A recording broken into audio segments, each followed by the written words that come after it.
그럼 교수님, 신장암은 왜 생기는 걸까요? 어떤 특별한 위험 인자라든지 이런 요소들이 좀 있는지 설명 좀 부탁드리겠습니다. 모든 암이 그렇듯이 신장암도 단 한 가지의 원인으로 생기는 건 아니고요.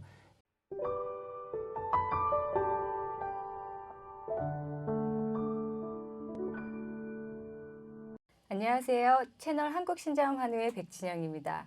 이번 시간에는 신장암의 비뇨기과적 영역에 대한 궁금증을 좀 풀어보려고 하는데요. 오늘은 굉장히 최근에 핫하고 아주 어려운 수술을 많이 하기로 소문난 정말 바쁘신 교수님을 모셨습니다. 교수님 안녕하세요. 네, 네, 안녕하세요. 교수님 직접 소개 좀 부탁드리겠습니다. 네, 안녕하십니까. 저는 서울대학교 병원 비뇨의학과에 근무하는 정창욱이라고 합니다. 저는 이제 비뇨의학과 안에서도 비뇨암 분야 수술을 전문으로 하고 있습니다. 보통 비뇨의학과라고 하면 남자들이 가는 과로 알려져 있는데요. 비뇨의학과에서는 어떤 질환을 많이 다루고 계신지 궁금합니다. 네, 일반인들은 비뇨의학과라고 하면 남자들만의 과 이렇게 오해를 하고 계시는 분들도 많은데요.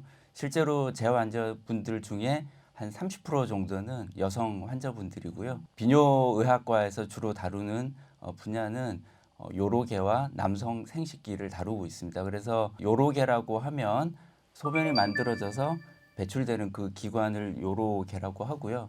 즉 소변이 만들어지는 신장, 그다음에 소변이 흘러내려가는 요관, 그다음에 소변을 저장하고 배출하는 방광, 뭐 이런 그 기관들을 주로 다루게 되고요. 네. 그 외에 이제 남성 그 생식기와 관련된 여러 가지 질환들, 특히 이제 전립선 암이나 뭐 이런 것들을 다루는 데가 이제 비뇨의학과가 되겠습니다. 보통 정관 수술 때문에 네, 비뇨기과가 남성의 전유물로 좀 생각하게 되는데 여성들도 많이 가도 되는군요. 네, 예. 네. 저희가 알아보려는 신장암에 앞서서 우선 신장이 어떤 장기인지 좀 소개 좀 부탁드리겠습니다. 신장이라는 거는 일단 생긴 모양 자체가 이제 콩이랑 파처럼 생겼다고 해서 이제 콩팥이라고도 불리고 있고요. 크기가 한 10에서 15cm 정도, 무게는 한 150g 정도 됩니다. 이 장기가 하는 역할은 사람 몸에 이제 노폐물을 이제 배출시키고 전해질의 균형을 맞춰주고 소변을 배출하는 그런 역할들을 하고 있고요. 여기 보시는 것처럼 대동맥과 대정맥에서부터 바로 혈류를 공급받고 있고 그럼으로써 사람 그 혈류의 약 25% 정도를 늘 이렇게 공급받고 있는 장기입니다. 그렇게 해서 하루에 한 180리터 정도 피를 걸러서 하루에 한 2리터 정도의 소변을 만들어내는 그런 장기가 되겠습니다. 최근에는 건강검진에서 많이 발견되는 경우가 있는데요. 신장암이 얼마나 흔한 암인가요? 네, 신장암이 얼마나 흔한지 알려 그러면 국가 암 등록 통계를 보면 알 수 있는데요. 2018년 통계가 이제 올해 초에 나왔습니다. 이 통계를 보면 2018년 한 해 동안 발생한 신장암 환자는 약 5,500명 정도 되고요.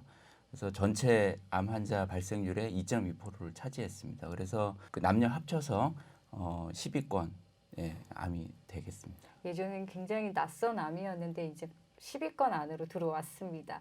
네, 이 신장암이 저희 환우회 회원들을 보면 남성이 훨씬 더 많거든요. 네, 네. 남과 성비는 좀 어떻고 또 해외는 우리나라보다 훨씬 발생률이 높다라고 되어 있는데 어느 정도인지 좀 얘기 좀 부탁드릴게요. 아무래도 이제 남성에게서 발생률이 조금 더 높은 걸로 돼 있어서요. 남성과 여성의 비율이 한 2.3대 1 정도, 남자에게서 조금 더 흔하게 발생을 하고요. 연령대로 따지면 50대, 60대가 제일 흔하게 발생하고 그다음에 70대. 그렇지만 이제 이게 나이 들어서만 생기는 암이 아니고요. 30대, 20대 또 아주 드물지만 뭐 5살 네, 뭐 이런 맞아요. 이제 아기들도 생기는 경우가 있습니다.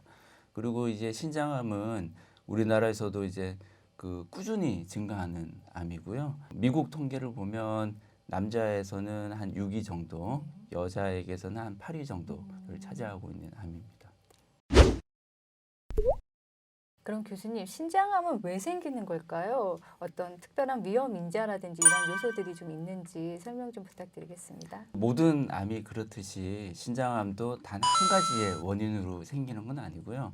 뭐 이제 환자 개인적인 요소, 그다음에 환경 요소, 식습관 이런 것들이 이제 종합적으로 작용을 해서 생기게 됩니다. 그래서 제일 흔하게 알려져 있는 위험 인자로는 이제 흡연, 담배 피는 거가 제일 그 중요한 인자 중에 하나고요. 그다음에 비만, 그러니까 이제 고칼로리 음식과 그다음에 그 과다한 동물성 그 지방 섭취 이런 것들이 이제 원인이 되고요. 그다음에 고혈압도 일정의 원인이 된다고 알려져 있습니다. 그다음에 또 유전적인 요인을 또 빼먹을 수가 없는데요.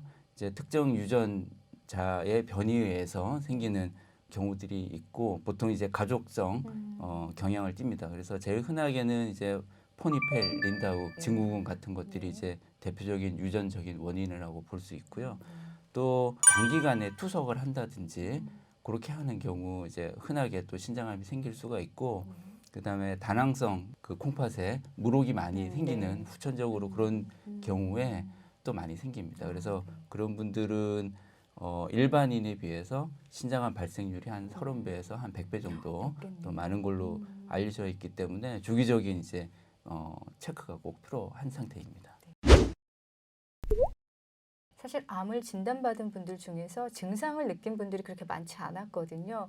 왜 증상을 잘 못 느끼는지 그리고 또 신장암의 증상은 어떤 것들이 있는지 좀 설명 부탁드리겠습니다. 네, 아무래도 이제 암이 천천히 이제 초기에 자랄 때는 몸에 어떤 증상도 없는 게 일반적이고요.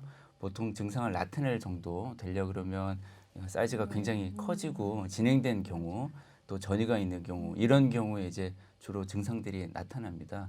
그래서 제일 전통적으로 신장암의 증상이라고 하는 거는 옆구리에 이제 만져지는 이제 혹덩어리 이렇게 만져지는 거가 이제 첫 번째고 만져질 정도면 이미 좀 많이 예, 진행이 그렇죠. 됐겠네요. 굉장히 많이 커진 거고요. 이제 두 번째는 이제 그 통증, 그 부분에 이제 통증을 느끼는 게 이제 두 번째 증상이고 세 번째는 소변에 피가 나오는 혈뇨. 네, 이게 육안적으로 나오는 경우도 있지만 이제 현미경 쪽으로 이제 검사에서만 발견되는 경우가 한 40% 50% 정도 소변으로 있습니다. 볼 때는 육안으로는 보이지 않지만 현미경으로 봤을 때는 또 네. 피가 흐르는군요. 네, 예.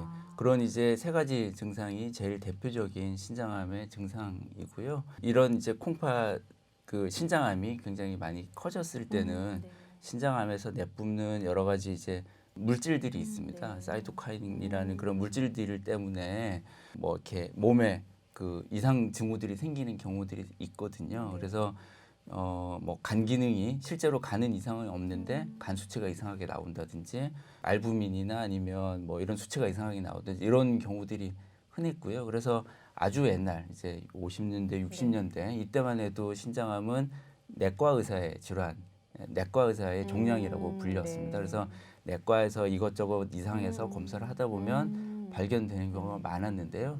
요즘은 영상의학과의 종양이라고 불릴 정도로 조기 건강 검진이 많아지면서 초음파라든지 아니면 CT라든지 이런 이제 영상 검사에서 발견되는 경우 아무런 증상 없이 발견되는 경우가 훨씬 많아졌습니다. 그래서 서울대병원 통계를 보더라도 뭐 70년대, 80년대만 해도 우연히 발견되는 경우는 한 20-30%였다 그러면 이제 90년대로 들어오면서부터는 한 60% 정도 그리고 지금은 거의 한 80% 이상이 아무런 자각 증상 없이 건강검진이나 이런 데서 우연히 발견돼서 오는 분들입니다. 아, 그렇군요. 네. 증상이 없어도 암이 발생을 하니까 정기적인 검사가 굉장히 중요할 것 같습니다. 네, 맞습니다. 신장암도 혈액 검사로 발견이 가능한가요? 아닙니다. 아직까지는 신장암은 혈액 검사로 진단할 수 있는 암은 아닙니다. 그러면 신장암을 진단받으려면 어떤 검사를 해야 될까요?